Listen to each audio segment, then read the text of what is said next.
Señor director del Departamento de Filosofía, doctor Miguel Ángel Candanedo, distinguidas y distinguidos docentes de nuestro departamento, queridas y queridos estudiantes. Estoy sin aire, como ven. Yo intentaría que aquí pusieran un ascensor, porque ya esa escalera no es para mí, ¿verdad? Así que, comenzando por ahí, bueno, decidí, cuando me propusieron, creo que fue Ana Teresa, participar de la Semana de la Filosofía, decidí hacerlo con esto por varias razones. La primera, una noticia de la que enseguida hablo, y la segunda porque resulta que las personas, mujeres y hombres, sobre todo mujeres, que nos hemos visto comprometidas con el género durante muchísimos años, varias décadas, resulta que somos los que menos hablamos de esto. Y resulta que hay gente que da definiciones, ¿verdad? Por ejemplo, en un reciente viaje, y esta es la noticia, y por ahí voy a empezar, un señor Laje, argentino, que estuvo en Panamá con otro señor Márquez, que son los nuevos abanderados del anticomunismo, y que hicieron un libro que creo que se publicó en el 2012, que se llama El Nuevo Libro Negro de la Izquierda, donde se habla del marxismo cultural. Resulta que ahora el feminismo, que tanto denostó la izquierda, ¿verdad? A pesar de que, sin excepción, como por ejemplo es la historia de Panamá, las mujeres que fundamos el nuevo feminismo en este país hace ya bastantes años, veníamos de toda la gama de la izquierda. Desde mujeres que veníamos del Partido Comunista, como esta que habla, hasta mujeres que venían de Nueva Izquierda, hasta mujeres que venían del trotskismo, ¿verdad? Las personas que han estudiado el marxismo saben de qué estoy hablando. En todo caso, esa noticia, ¿por qué me es importante? No porque sea importante lo que digan Laje y Márquez. Ellos pueden hacer un largo peregrinar y hablar lo que quieran.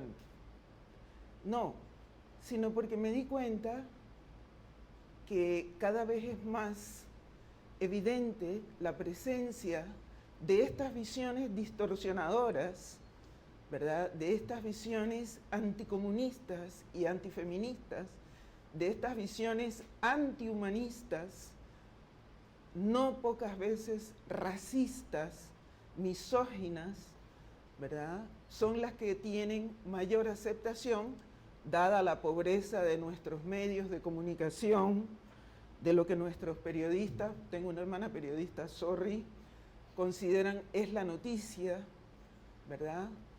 Y en el caso particular de nuestro país, de la profunda banalidad de quienes se dicen estudian los fenómenos sociales. ¿Ah? Cuando digo banalidad es porque se leen una cómica de 2 páginas y afirman estar en conocimiento. Entonces, yo quisiera empezar esta conferencia diciendo que esa noticia me es significativa, me es significante, porque si bien es cierto, no creo que pueda yo desterrar con una conferencia de media hora largos y profundos años de tergiversación, de profunda ignorancia, de miedo, ¿verdad? De profundo conservadurismo intelectual inserto en nuestro sentido común, porque de eso no se dice en Panamá, ¿verdad? En medio del supuesto país noble, alegre, que canta, que ama, no sé, el sombrero pintado y no sé qué otra cosa más, dado que ahora eso es el nacionalismo. A mí me llama la atención que cuando había que derramar sangre, muy poca gente era nacionalista. Ahora, que es la cutarra y la pollera, todo el mundo se declara. Es interesante, ¿verdad? Debe ser que soy vieja y mala. En todo caso, me es significante porque si hay algo que es importante, por lo menos para mí hacer, y máxime cuando se trata de pretendidas nosotras y pretendidos ellos filósofos, es por lo menos cuando atacamos un concepto, poder hacerlo con alguna rigurosidad mínima, definición correcta y conocimiento minucioso de qué es lo que estamos diciendo, ¿verdad? Dado que la fundamental cosa con la que trabajamos son los términos, las palabras, los conceptos. Y cuando estos no dicen lo que real y exactamente queremos decir, ¿quién sabe qué estamos diciendo? Bueno, dejo esta larga introducción y paso a esto. Voy a agradecer a Joana. ¿Qué es género? Género es un concepto muy sonado, muy distinguido, ¿verdad? Sobre todo muy denostado, diría yo.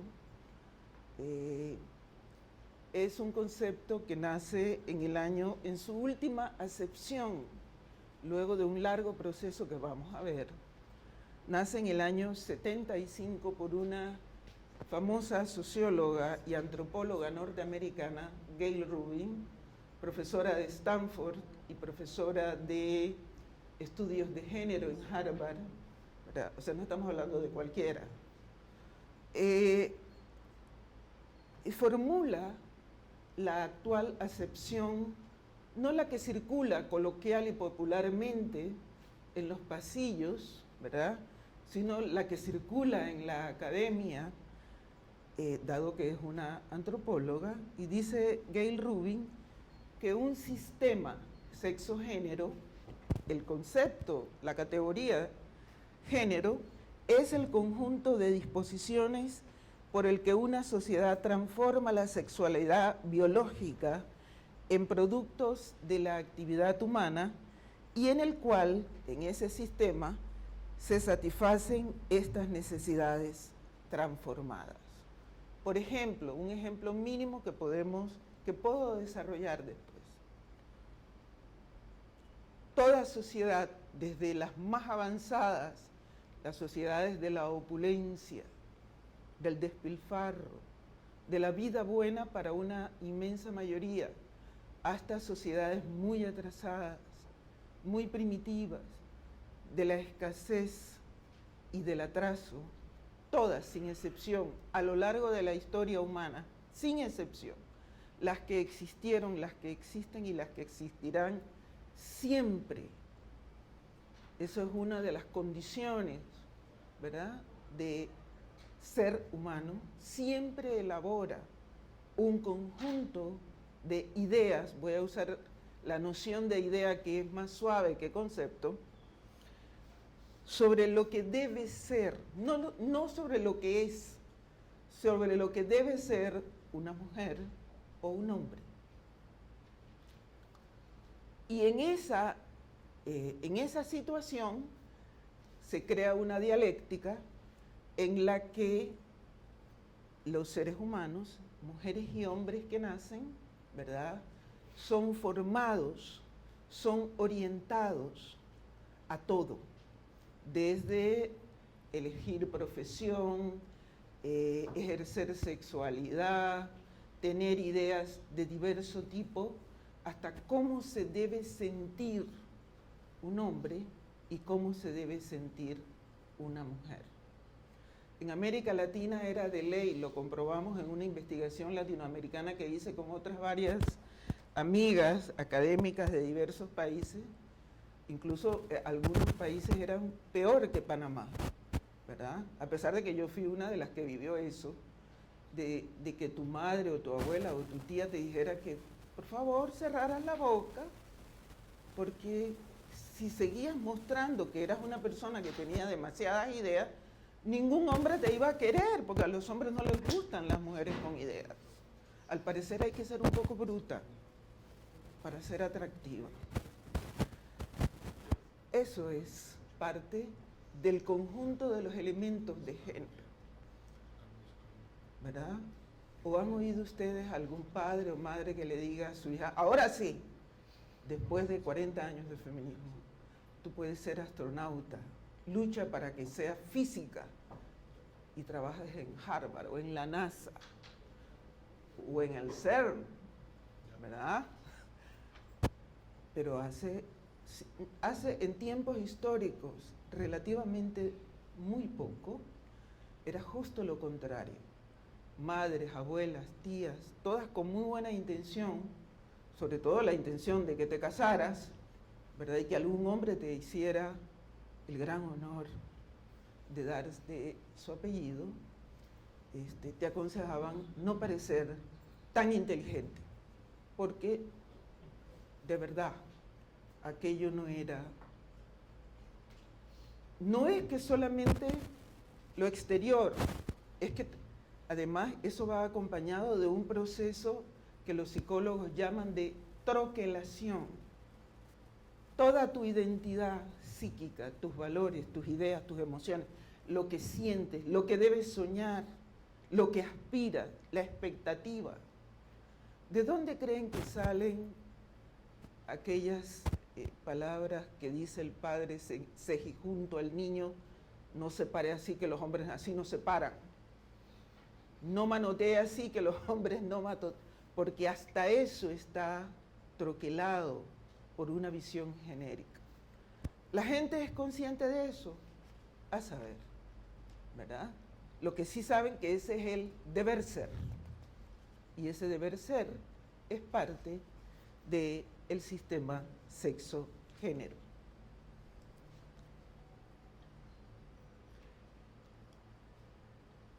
La siguiente hora. En todo caso, perdón, necesito esto. Yo puedo ir adelantando porque ya he introducido bastante, diciendo que la categoría género tiene dos grandes vertientes en su origen, en su actual definición, y tiene además una significación actual en el mundo, ¿verdad? Que es un mundo que se dirige, como decía George Lucas, a una división muy polarizada entre dos grandes campos. Pero a eso llegaremos al final. En uno de esos campos, ¿verdad?, están quienes piensan, como el señor que llegó al Palacio Quemado en Bolivia y dijo que se acababa la Pachamama y puso una Biblia.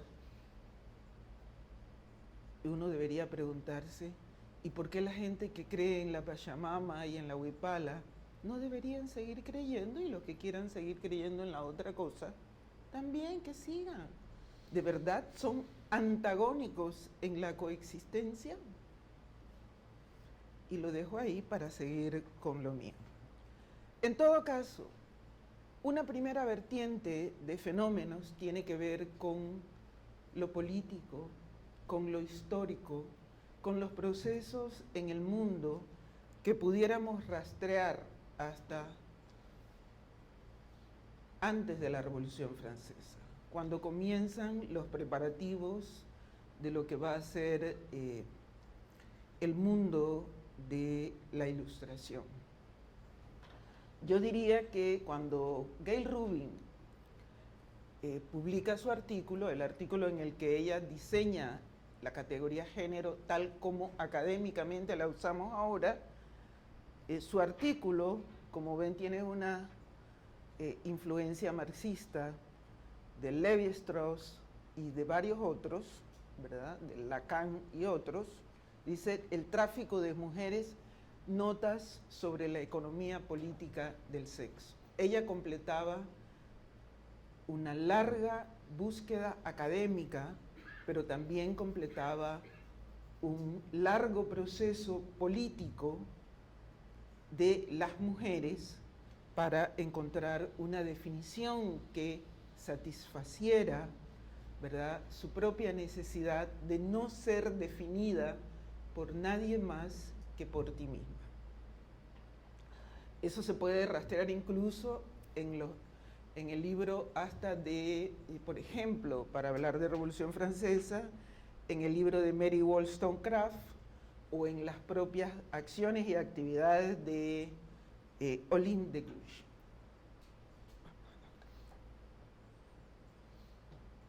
En todo caso, la categoría género nace de las entrañas, de la lucha, de la historia, de los logros y también de las derrotas del movimiento feminista, y en ese proceso se configuraron teorías y categorías.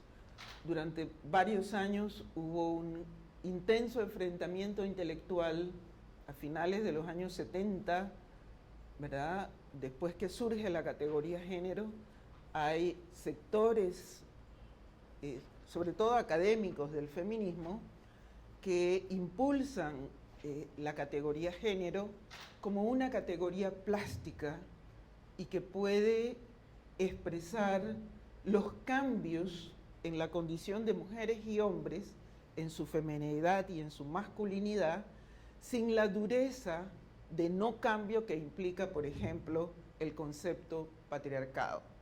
Me explico, el concepto patriarcado parece que es desde antes de las primeras civilizaciones, desde antes de Asiria, Babilonia, y expresa siempre el poder de los padres.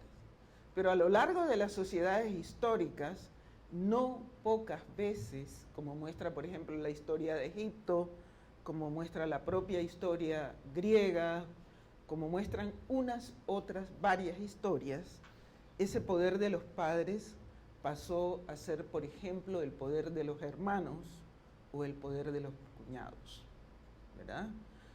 O en los que se daban sistemas de parentesco en que el heredero principal no era el hijo, sino el hijo del Señor, sino el hijo de la hermana del Señor, producto de las concepciones sobre parentesco, ¿verdad?, que imperaban en cada momento histórico particular. En todo caso,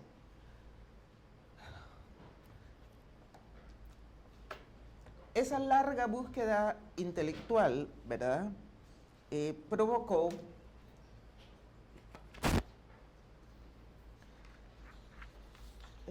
Joana, necesito mis otros lentes.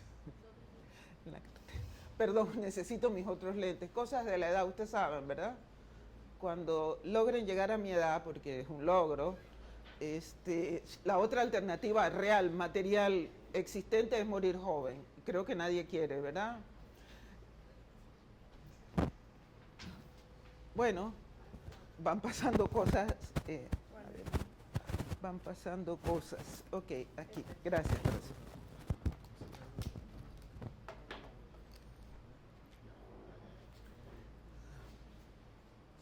En todo caso, esa larga búsqueda intelectual tiene, a contramano de lo que digan Laje Márquez, Gloria Álvarez y otros anticomunistas y antifeministas furibundos, que hoy hablan de que la nueva arma del marxismo cultural es el feminismo. Bueno, si lo fuéramos, creo que lo confesaríamos porque no tenemos nada de avergonzarnos. En todo caso, al contrario de lo que suponen estas personas bastante ignorantes, ¿verdad?, que hacen mucha propaganda, e insisto en ello porque son los que tienen en este momento el rating en los medios, ¿verdad?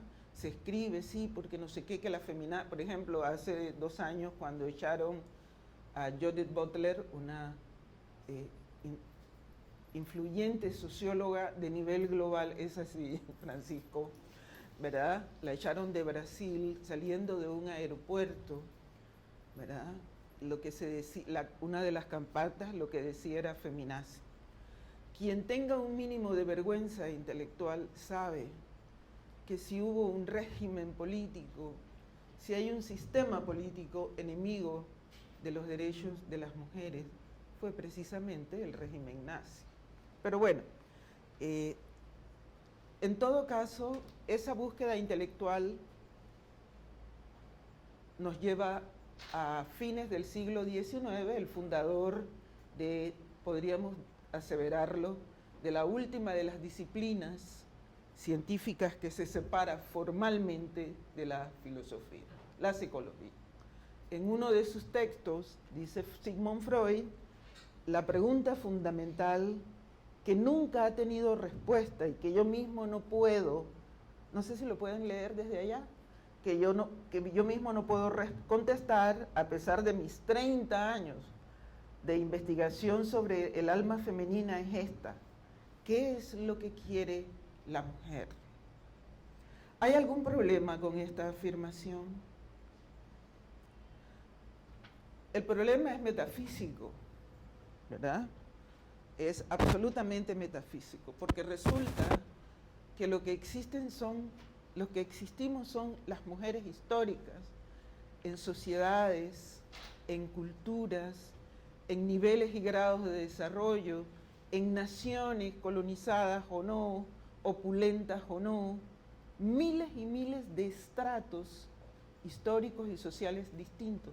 La mujer, aquella esencia que flota de modo transhistórico sobre todo el proceso histórico de la humanidad, solo existe en la cabeza de Freud, no existe en ningún otro lugar. Por lo tanto, uno tendría que preguntarse, ¿qué investigaba este señor cuando entrevistó a la mujer? ¿Verdad? Porque además habría que ser, y por supuesto no se lo vamos a reclamar 100 años después, pero habría que ser un poquito más coherente, porque resulta que si hay un ente transhistórico, metafísico, la mujer, debería haber también un ente transhistórico, metafísico, el hombre. Y resulta que a lo largo de la historia lo que han existido también son los seres humanos históricos, ¿verdad? En diversas sociedades, culturas, grados y niveles de desarrollo. Entonces, ¿de qué hablaba Freud? Una gran feminista de principios de los años 90, Eva Figes, española, ¿verdad? Dice, dado que nunca se preocupó de preguntarle a las mujeres concretas, específicas, realmente existentes, qué quería y que dedicó toda su vida y su obra a decirle lo que debía querer, no es de extrañar que la mujer fuera para él un perpetuo enigma. Es decir, estamos hablando de que este señor que pretendía haber investigado a la mujer, este ente metafísico transhistórico, ¿verdad? No sabemos realmente de qué estaba hablando. En todo caso, ¿podemos? En todo caso, lo que podríamos ir avanzando es que desde el punto de vista de la vertiente política que está en el origen de el surgimiento de la categoría género, es el feminismo. El feminismo como movimiento social, como movimiento político y como en algún momento llegó a decir mi amiga Marta Lamas, como movimiento histórico. Y que algunos de los grandes intelectuales del siglo XX dijeron era el que más, lo lamento, sé que no es agradable para mucha gente escuchar, era el que más había logrado triunfos espectaculares en cambiar las sensibilidades de un gran sector de la población. Y estamos hablando de hombres como Marcuse, de hombres como Samir Amin, quien falleció hace poco tiempo, de hombres como Sartre, etc. En todo caso, el feminismo, ¿verdad?, como movimiento político nace en un momento revulsivo, cuando están las luchas radicales en los países del norte, en los países del norte desarrollado, en contra de la guerra de Vietnam, están las luchas de las y los afrodescendientes por los derechos civiles, los movimientos progresistas en general, ¿verdad? Las luchas de los pueblos los grandes procesos en todo el tercer mundo por los movimientos anticolonización. En todo caso, el feminismo lo que va a aportar es la evidencia, ¿verdad?, de que no solamente existen estos órdenes opresivos en el mundo, sino que también hay un otro que resulta que es transversal a toda la humanidad y que consiste en que simplemente las mujeres no pueden elegir. Bueno, y eso para quien pueda verlo es todavía evidente, ¿verdad? Es la niña, lo vi hace como menos de una semana, la niña de 7 años que le pregunta a la mamá, ¿yo también puedo salir? Mientras su gemelo sí está. No es que preguntó, es que ya está en la calle jugando con una pelota. Bueno, el feminismo no solo descubrió relaciones interpersonales como lugares de poder y de desigualdad, de resistencia y de política. Hay gente que odia que se diga esto, ¿verdad? Pero es la verdad. El amor es también conflicto. Como decía Schopenhauer, ¿verdad? Cuando dos personas se aman, hay una que quiere que lo quieran y la otra quiere exactamente lo mismo. No porque seamos los seres humanos, mujeres y hombres incapaces de amar, es porque en el fondo lo que hay es una nunca bien explicitada lucha política por imponer la personalidad. En todo caso, bajo este enfoque, todas las instituciones materiales y espirituales, la ciencia, la política, la moral, la economía, el Estado, la familia, fueron examinadas, ¿verdad? Pero la opresión, según ya es historia, no tenía únicamente presencia en la economía, en los empleos, en la visión construida, sino también tenía una dimensión íntima en la vida y en la conciencia, en todos los niveles de la conciencia humana de las personas y en particular, de modo muy disminuyente, ¿verdad?, para las mujeres. Y esto fue descubierto gracias al modo en que se organizó el feminismo en los primeros, a fines de los 60 y durante los años 70. Así llega a América Latina, así fue como algunas pudimos tener esa experiencia, que era simplemente los llamados grupos de autoconciencia, donde la idea fundamental era decir, en medio de todas nuestras diferencias, ¿qué es lo común? ¿Verdad? Y lo común era que había una experiencia vivida en la que tú como ser humano habías sido guiado, no pocas veces, de modo muy manipulativo, de modo muy distorsionador, de modo muy troquelador, no solamente de tu pensamiento, sino también de tus valores, también de tus necesidades afectivas, de tus deseos, hasta de tus sueños, hasta de lo onírico, era atravesado por estas influencias. Creo que se me acaba el tiempo, ¿verdad? ¿O estoy bien? ¿Tengo qué? Vamos. En todo caso, hay que decir que todos los textos sagrados, todos, fueron, si uno examina la producción intelectual, ¿verdad?, y política de esos años, no solamente, y sobre todo al inicio en América Latina, se da cuenta de que va a haber una profunda ansia, y creo que la palabra, concepto ansia es correcto, por revisar qué dicen aquellos sobre nosotras y por qué dicen lo que dicen. Y esta revisión va a ser muy fructífera.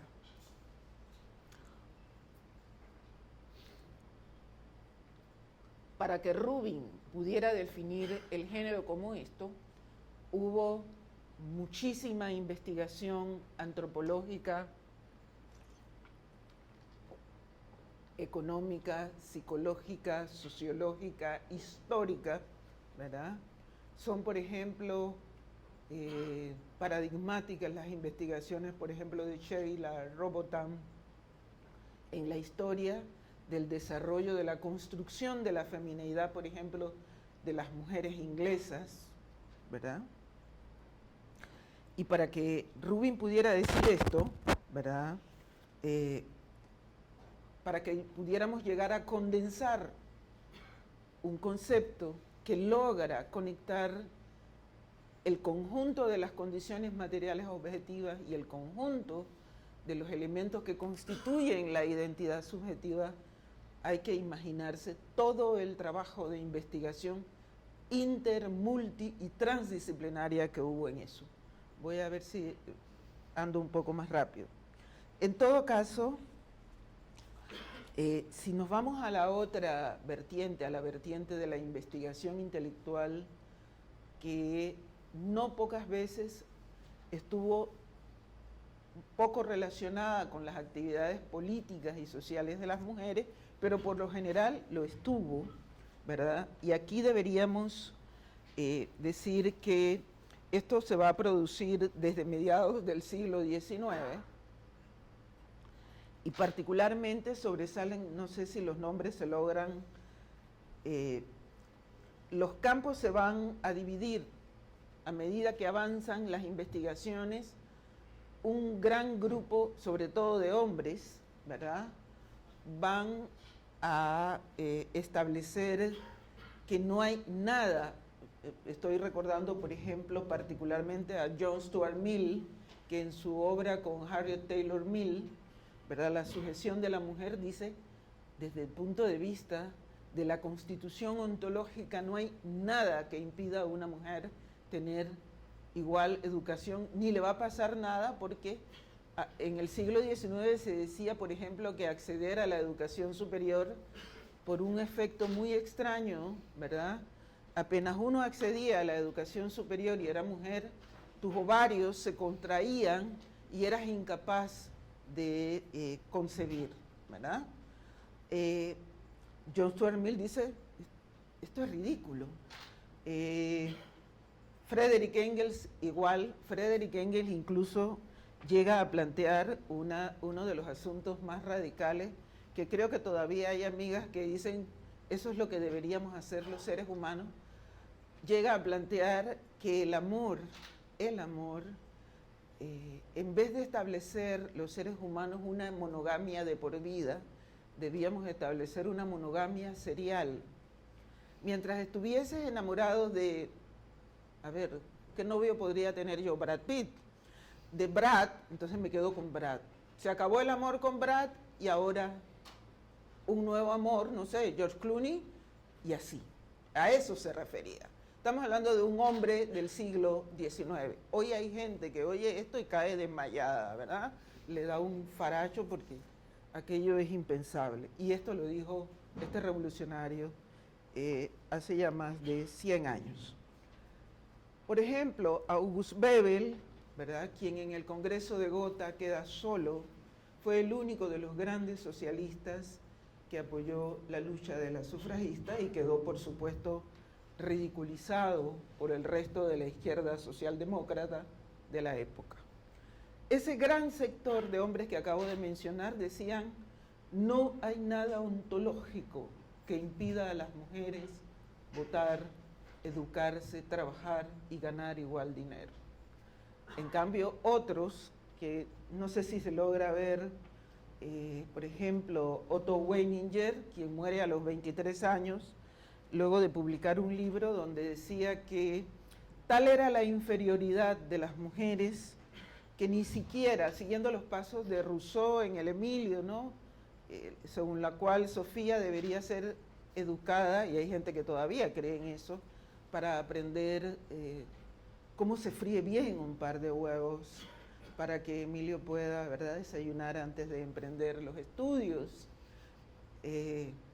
Por supuesto, se me acabó el tiempo, dice el profesor, ¿podría tener 3 minutos para terminar? O ya... 3 minutos y vamos a las preguntas. Ok. es que aquí hay algo interesante que les va a encantar. Paul Julius Moebius, a fines del siglo XIX, un austríaco, ¿verdad? Era psiquiatra, era militar, tenía varias profesiones, al parecer era muy inteligente, y era médico, en aquella época se decía nefrólogo, y llegó a hacer experimentos, abrió cráneos de mujeres y de hombres, y encontró que un huesecillo, por aquí situado, en el caso del cráneo femenino, era un tanto menor que en el caso de los cráneos masculinos. Y Paul Julius Moebius escribió un libro que se llama La inferioridad mental de las mujeres, y dijo que esta inferioridad mental residía en esa configuración ósea, ¿verdad? Por supuesto, las feministas de fines del siglo XIX, sobre todo una alemana, lo maldecían y le escribieron. Recuerden que no existían esa cosa maravillosa que ustedes tienen ahora que se llama las redes sociales, sino que eran cartas, ¿no? Y entonces esas cartas, el libro es interesantísimo de leer porque el tipo no es ningún ignorante, será muy reaccionario, pero no es ignorante, y escribe con gran coherencia. Y Paul Julius Moebius decía pues que la inferioridad mental residía en este atributo. Havelock Ellis, igual o peor, ¿verdad? La inferioridad mental venía porque la naturaleza había hecho muy mal en darnos algún tipo de cerebro a las mujeres. Esto hubiera podido ser resuelto con solamente dejar en nuestro cuerpo la cabeza como elemento ornamental para el disfrute masculino, of course. Pero lo importante eran toda la configuración para procrear y seguir dando hijos al mundo. Y con ello solo cito a los más connotados. Termino diciendo, porque ya el profesor, ¿podríamos ver la otra? Que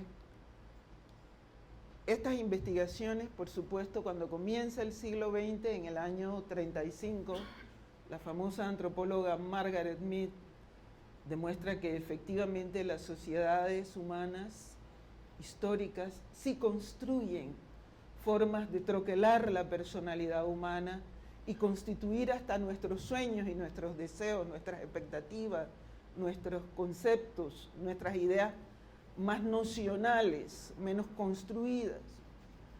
Viola Klein, la discípula famosa de aquel famoso sociólogo, Karl Mannheim, ¿verdad?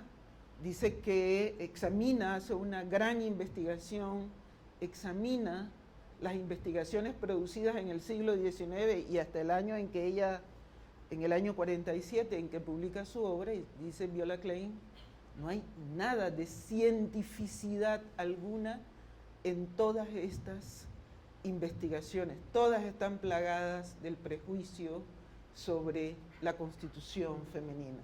Y por supuesto, vamos a la otra y termino, por supuesto, es con el segundo sexo donde a esto se le pone, Simone de Beauvoir le pone un nombre, la alteridad. Es decir, la experiencia histórica femenina que las feministas van a reivindicar, que reivindicamos aún, no como una igualdad, como una identidad, que somos idénticas, no, las mujeres somos diferentes, como son diferentes entre sí los hombres. La individualidad existe, no, pero hay una experiencia histórica, ¿verdad?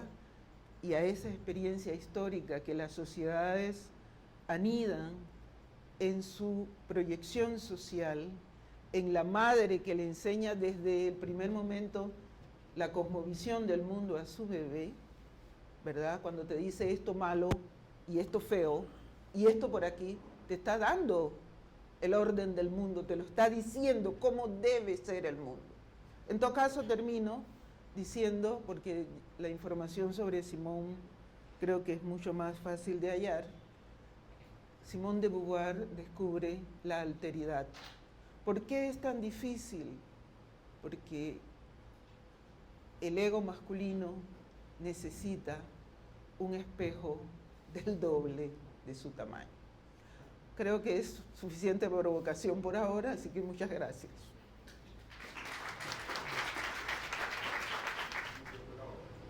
En esa obra ella, digamos, expresó de manera filosófica, digamos, lo que era su punto de vista o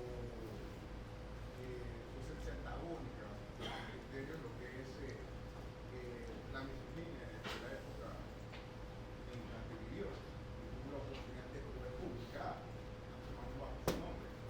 Y en ese concepto, viendo el desarrollo histórico, como lo señala de lo que es el encasillar a la mujer en papeles, en posiciones y demás, llegando a ser muy bien en lo que es una mujer no nace, si no se hace, que implica, digamos, bajo a mi concepto un mundo más antropológico también en su desarrollo.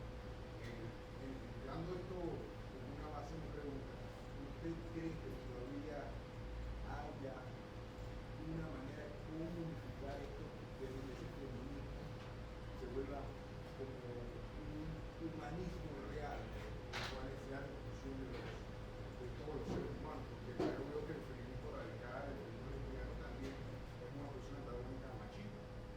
Entonces, en vez de unificar, estamos como yendo al lado inverso. A eso me, digamos, tendría duda si el desarrollo histórico podría haber, por decirlo así, esa unificación en los conceptos humanistas o humanistas. No sé si le he entendido, Ruiloa. Lo que sí le puedo decir es que a quien habría que hacer la pregunta sobre la unificación de la humanidad, una humanidad que Marx llamaba reconciliada, ¿verdad? No es al feminismo.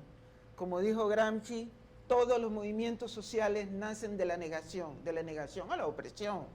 El feminismo nace como negación a la opresión. Entonces, quien tiene que retirarse del campo de la opresión no es el feminismo. El feminismo la va a enfrentar siempre, así seamos una o dos gatas. Ayudar, no digo que se retire, sino que sea como un punto de... ¿Por qué habríamos de hacerlo? Para que los violadores, agresores, los violadores de niñas y niños, ahora en nombre, porque, ojo, ningún agresor, ningún violador, ningún pedófilo habla en nombre de los antivalores. ¿Han oído ustedes alguna vez que alguien diga yo estoy a favor? No, no. Todos hablan en nombre de la bondad. Ese es el nuevo fascismo. Hablo de la bondad, pero en el fondo... Entonces, vayamos primero a donde es posible tener una mínima factibilidad, a los hechos. Y los hechos son otros relojes. Como usted nos hizo un recorrido histórico apretado aquí sobre el feminismo y llegó a Simón, yo quisiera preguntarle dónde está el feminismo hoy, entendiendo los, no sé si nuevos, pero los problemas que estamos viviendo ahora con, por ejemplo, esto de la definición de género y aquello de identidad de género, y también con la influencia de las iglesias o sí, de las religiones que de alguna forma parecieran estarse manifestando contra los feminismos. Ok.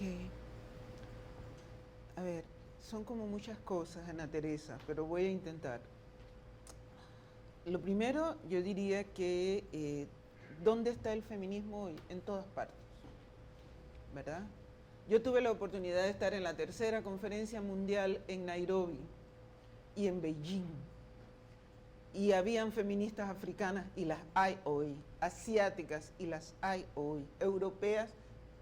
América Latina, ya vamos por el 16º encuentro feminista, ¿verdad? Es decir, hay que en este país, ojo, y eso es una investigación que alguien tendrá que hacer, ¿por qué todo aparece como un poco tarde, diluido? ¿Por qué no queremos pelearnos? O porque tal vez con la buena voluntad que dice mi estimadísimo Ruiloa, no queremos causar disputa, pero es que la disputa ya está. Eso es lo que ha sorprendido a la gente en Chile. Parecía que Chile era el oasis, como había dicho el presidente Piñera. Alguien del Consejo de Derechos Humanos había dicho que Chile era lo mejor. El BID acababa de sacar un documento que dice, lo acababan de sacar, incluso la CEPAL, la señora de la CEPAL también. Y resulta que en menos de 2 meses explotó la bomba. Porque por más que silencies, ¿verdad? Por más que no hables del elefante negro que vuela encima de nosotros y todos lo miramos y decimos, uy, ahí está, pero nadie va a hablar de eso. La contradicción profunda, las contradicciones profundas, Ana Teresa, existen, ¿verdad?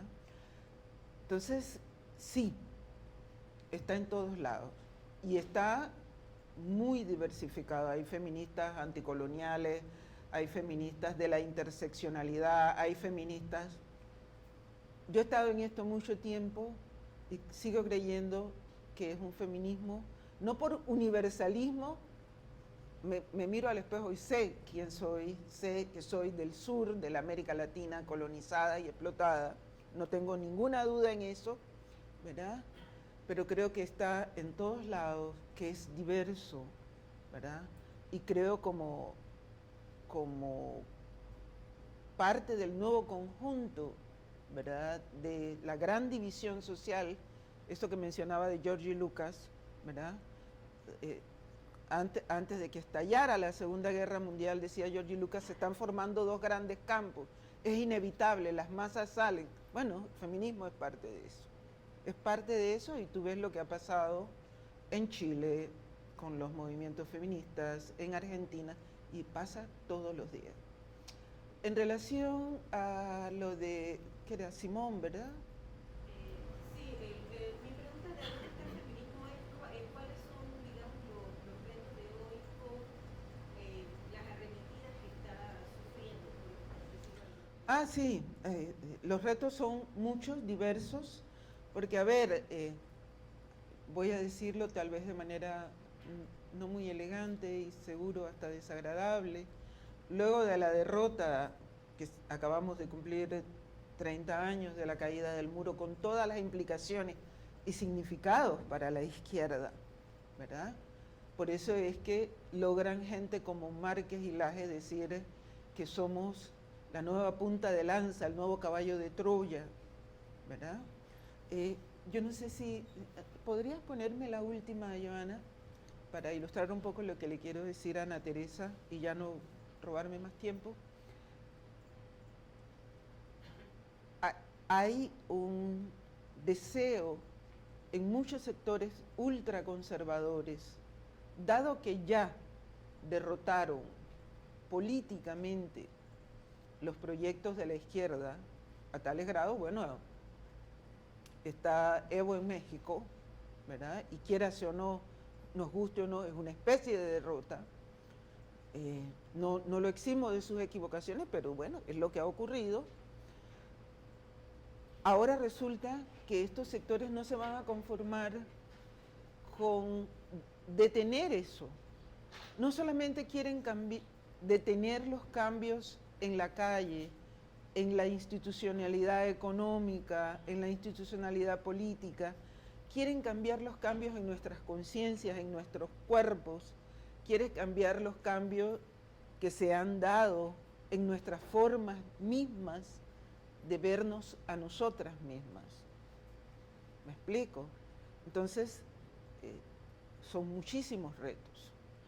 La imagen esa del Señor poniendo, el fascista poniendo aquella Biblia en el Palacio Quemado, es una de las ofensas más grandes que se le ha hecho no solamente a Bolivia, a cualquier ser humano pensante.